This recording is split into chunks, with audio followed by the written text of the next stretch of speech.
पूरे खानदान की लाश पर खड़े होकर हमने ये ताज पहना था। इसे दोबारा उसी वक्त पहनेंगे जब उस सांबा की चीखें पूरे हिंदुस्तान में गूंजेगी। छावा फिल्म रिलीज होने के बाद औरंगजेब अपनी कब्र से बाहर आ गया है। यूं वह समय समय पर बाहर आता रहा है, लेकिन इस बार उसका बाहर आना कुछ लंबे समय के लिए हुआ है।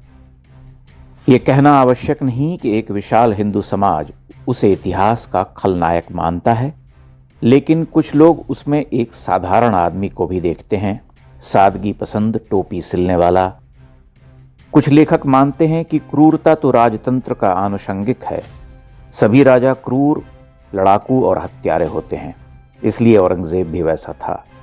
कुछ बड़े विद्वान लोग मानते हैं कि भाजपा की सरकार ने औरंगजेब को मलिन कर डाला, बहुत दुष्प्रचार किया, फिल्मों में मनगढ़ंत कहानियां दिखलाई। हम अपने बचपन की ओर चलते हैं।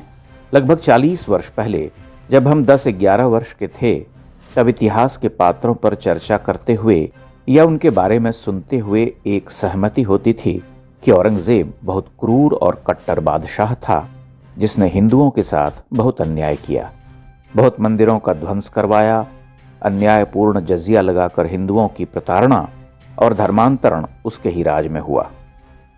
यह एक सत्य था, सर्वविदित सत्य।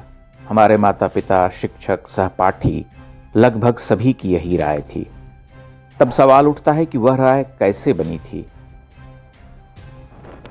क्या 70-80 के दशक में संघी लोग इतिहास लेखन कर रहे थे, या फेसबुक, ट्विटर, इंस्टाग्राम, यूट्यूब चल रहा था, जहां हजारों लाखों लेख और वीडियोस पड़े हुए हैं? यह बहुत साधारण सी बात है कि वह राय पीढ़ियों से बनी थी।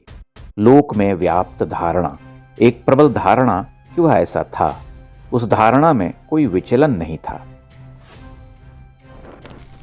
तब प्रश्न उठता है कि आज औरंगजेब का सामान्यीकरण कैसे हो रहा, या उसे सरल, साधारण, टोपी सिलने वाला, दीन का पक्का, जो केवल दीन के लिए काम करता हो, यानी जिसके दीनी इरादों से हिंदुओं का अहित न हुआ हो, कैसे कहा जा रहा? साफ है कि वामपंथी और कांग्रेस के लोग औरंगजेब का मूल चरित्र बदलने में लगे हुए हैं। आश्चर्य की बात तो यह है कि औरंगजेब के कुकृत्यों का लोकमानस पर ऐसा गहरा और गंभीर प्रभाव पड़ा था कि मुसलमान भी अपने बच्चों का नाम औरंगजेब नहीं रखते थे।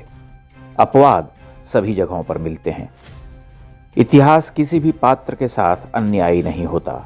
समझ में चूक हो सकती है, लेकिन एक विशाल बहुमत शतियों से जो समझता आया हो, उसे हम खारिज नहीं कर सकते। आज गांधी गंभीर प्रश्नों के घेरे में हैं, तो हमें इस सत्य को भी स्वीकार करना होगा कि गांधी अपने जीवन काल में ही गंभीर प्रश्नों के घेरे में आ गए थे और अपने अंतिम वर्षों में अप्रासंगिक रह गए थे। आप यह नहीं कह सकते कि मैं ही इकलौता बुद्धिमान हूं और करोड़ों करोड़ हिंदू जनता मूर्ख है।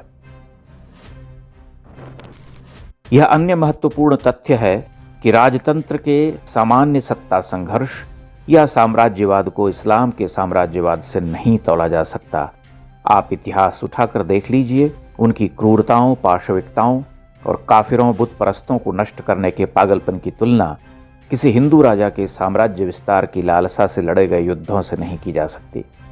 ध्यान देने वाली बात यह भी है कि इतिहास को दशकों तक सैकड़ों, हजारों झूठ से भर देने वाली पुस्तकों और 700 वर्ष के अंधकार युग को परिवर्तनकारी सिद्ध करने की कुछ चेष्टाओं के बाद भी हिंदू समाज का बहुमत भ्रमित नहीं हुआ।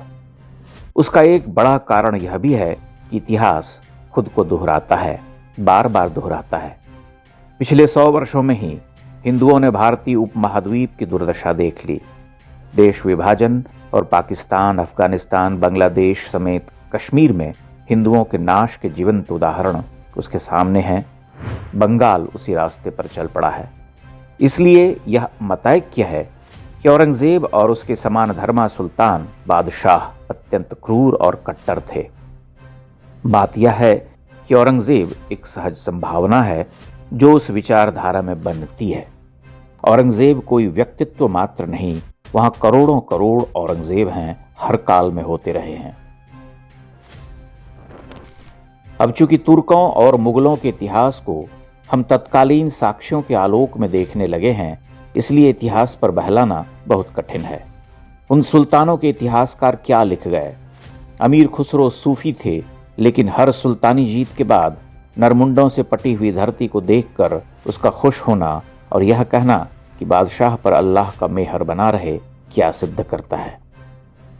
सीताराम गोयल जैसे यशस्वी इतिहासकार और बौद्धिक ने सैकड़ों हजारों तत्कालीन प्रमाणों उद्धरणों से यह सिद्ध किया कि वह कालखंड कितना भयावह था।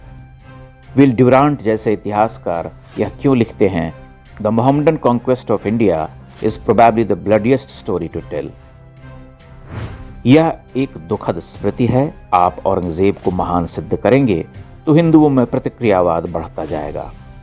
जो भूल कांग्रेसी इतिहासकारों ने अकादमिक जगत में की, उसे दोहराने का प्रयास न करें तो बेहतर होगा।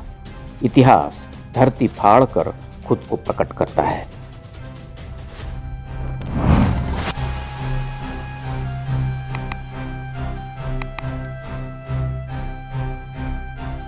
इंडेक्स ऑनलाइन के वीडियो समाज को समर्पित हैं। आप इनको डाउनलोड करके जैसे चाहे वैसे प्रयोग कर सकते हैं। चाहे तो आप हमारे टेलीग्राम चैनल से जुड़ सकते हैं। वहां सारे नए पुराने वीडियो आपको मिल जाएंगे। हमारे सोशल मीडिया लिंक हर वीडियो के डिस्क्रिप्शन में होते हैं। हमारा एकमात्र उद्देश्य हिंदू समाज को जागृत और एकजुट करना है। इसमें सहभागी बने। धन्यवाद।